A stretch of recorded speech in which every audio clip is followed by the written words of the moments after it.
बकरी में पीपीआर हो गया और गाय में भैंस में जो है सो एफएमडी भी होता है, खुरपका मुंहपका और एचएसवीक्यू जिसको हिमोरेजिक सेप्टिसेमिया या गलघोटू कहते हैं। तो इस सब का इलाज नहीं है। BQ, FMD, brucellosis, classical swine fever, PPR और राइबी ये फ्री ऑफ कॉस्ट होता है और हर पंचायत में एक वैक्सीनेटर दिया गया है। तो हम किसान भाइयों से आग्रह करेंगे कि इसका लाभ उठावे। नमस्कार दोस्तों, मैं हूं नवीन कुमार। कोसी लैब में आप सबका स्वागत है। अभी हम पहुंच गए हैं अनुमंडल।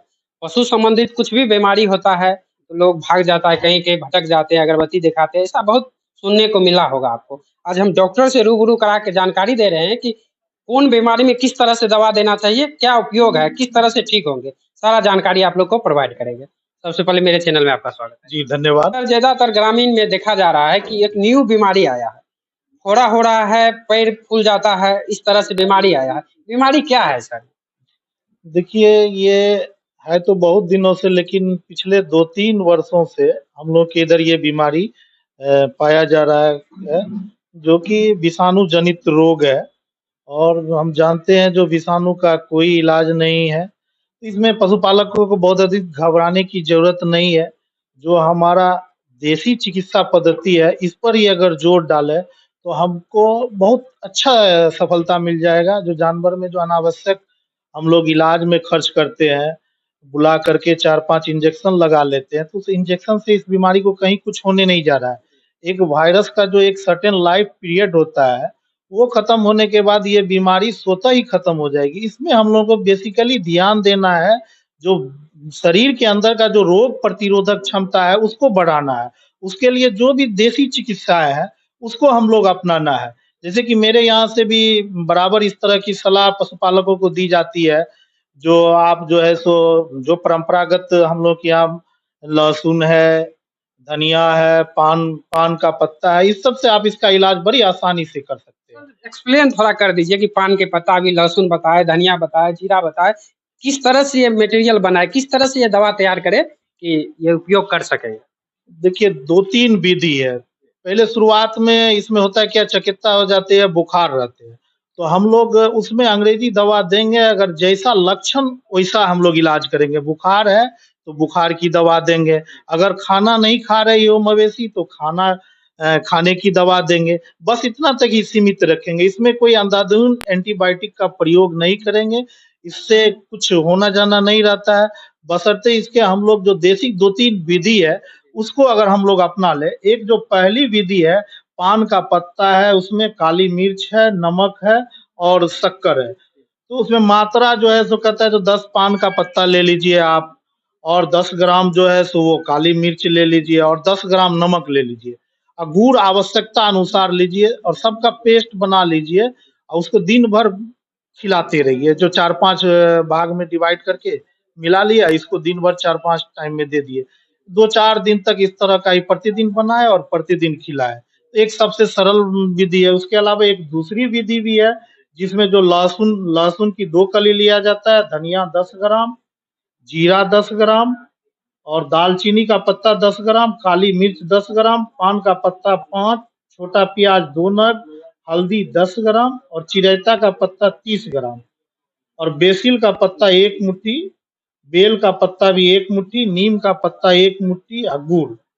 इतने सारे चीज़ को पीस करके सबको मिला के पेस्ट बना लेना है और इस पेस्ट को जो है सो 4-5 खुराक में कर करके इसको भी प्रतिदिन बनाएँगे और प्रतिदिन खिलाएँगे। तो ये बहुत सरल विधि है। इस विधि से हम लोग इसका इलाज जैसा कि कुछ-कुछ पत्ता का नाम बताएँ। पत्ता अगर उपलब्ध नहीं हो, अगर तो इतने में से कुछ अगर छूट भी जा रहा है तो कोई बड़ी बात नहीं है। और ये बेल का पत्ता है, बेसिल का पत्ता है, ये सारा उपलब्ध, चिरैता का पत्ता है, जो कि कहीं भी पानसारी के दुकान में या जड़ी-बूटी वाले की दुकान में आसानी से उपलब्ध है। लहसुन है, धनिया है, गुड़ है, ये सारा उपलब्धता ही है यहाँ पर। और इसमें किसान को पैनिक होने की आवश्यकता नहीं है। नज़दीकी जो पशु चिकित्सालय है, वहाँ जाके डॉक्टर साहब से सलाह लें, उनके अनुसार ही वो दवा दें। और कुछ सर न्यू में अभी चल रहा है कोई बीमारी सर? जैसा कि ये तो अभी आपको मैंने बताया कि इस तरह से बीमारी है। अभी कुछ नया आप लोग को अप टू डेट आया है कि किस तरह से किसान बचे? जैसा कि आपने कुछ देर पहले आप बकरी के बारे में बताया कि बकरी में भी कि न्यू एक रोग आया है। ये रोग क्या है सर? देखिए, समय-समय पर जो है सो इस तरह की बीमारी जो है सो चलती रहती है। जैसे बकरी में पीपीआर हो गया और ज गाय में, भैंस में जो है सो एफएमडी भी होता है, खुरपका, मुंहपका और एचएसवीक्यू जिसको हेमोरेजिक सेप्टिसेमिया या गलघोंटू कहते हैं। तो इस सब का इलाज नहीं है, इसका एकमात्र उपाय है, हम आपके चैनल के माध्यम से पशुपालकों को ये सलाह देना चाहेंगे, जो वो टीकाकरण को अपनाएँ। जो समय-समय पर सरकार के द्वारा इन सारी संक्रामक बीमारियों की रोकथाम के लिए जो टीकाकरण किया जाता है, इसको वो अपनाएँ। प्रायः देखा जाता है जो टीकाकरण के प्रति किसान बड़ी उदासीन रहते हैं। अगर टीकाकर्मी पहुँचते भी हैं, तो कह देंगे गाय मेरी जो गाभिन है अभी नहीं दीजिए। अगर घर में 4-5 आदमी हैं तो परिवार में अलग-अलग मत होता है सर जैसा कि अभी आपने बताया कि गाय गाभिन है, टीका नहीं लगवाएँगे।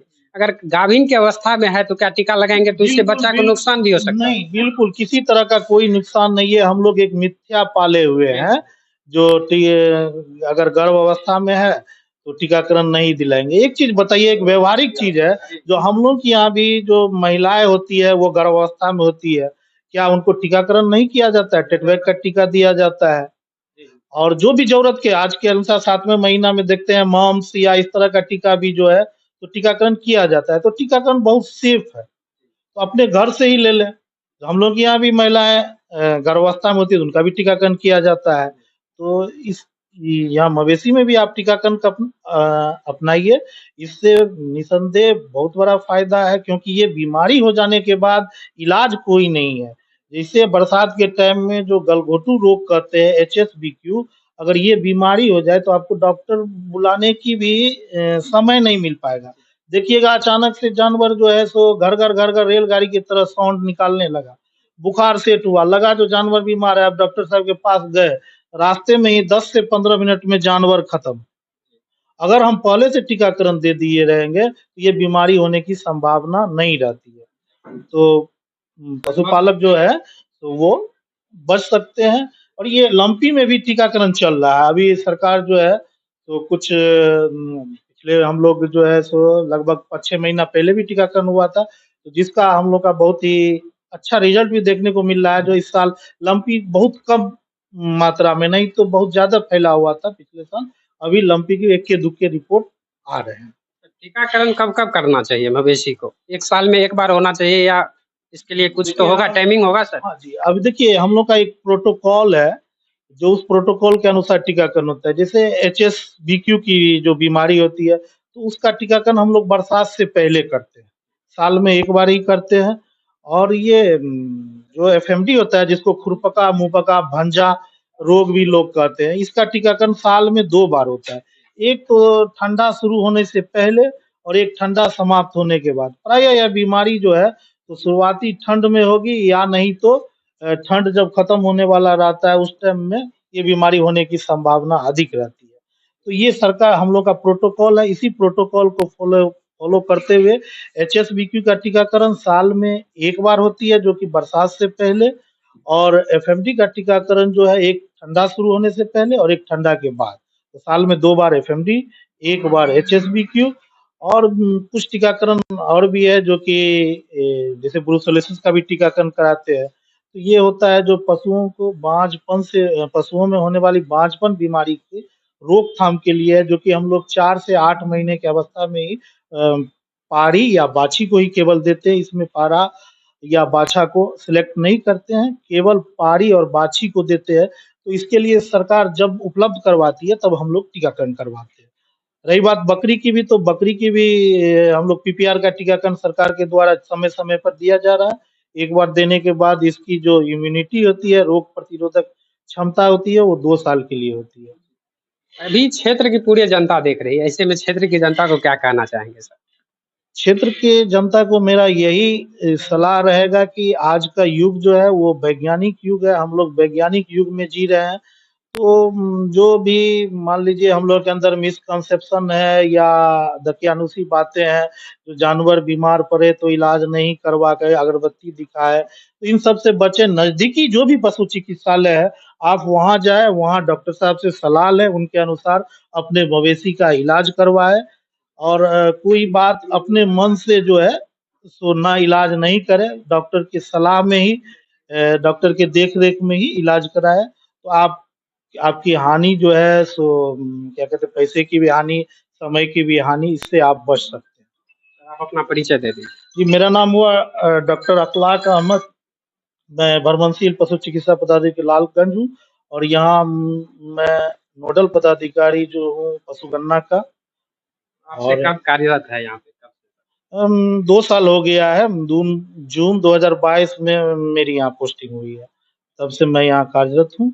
और है, इनसे भी आप लोग को जानकारी दे रहे हैं और रूबरू करवा रहे हैं। ये सर क्या कहना चाहेंगे, क्या फीडबैक देना चाहेंगे? मेरा नाम हुआ डॉक्टर जयवीर प्रसाद सलेता। मैं यहाँ पर असिस्टेंट पोल्ट्री ऑफिसर के रूप में कार्यरत हूँ।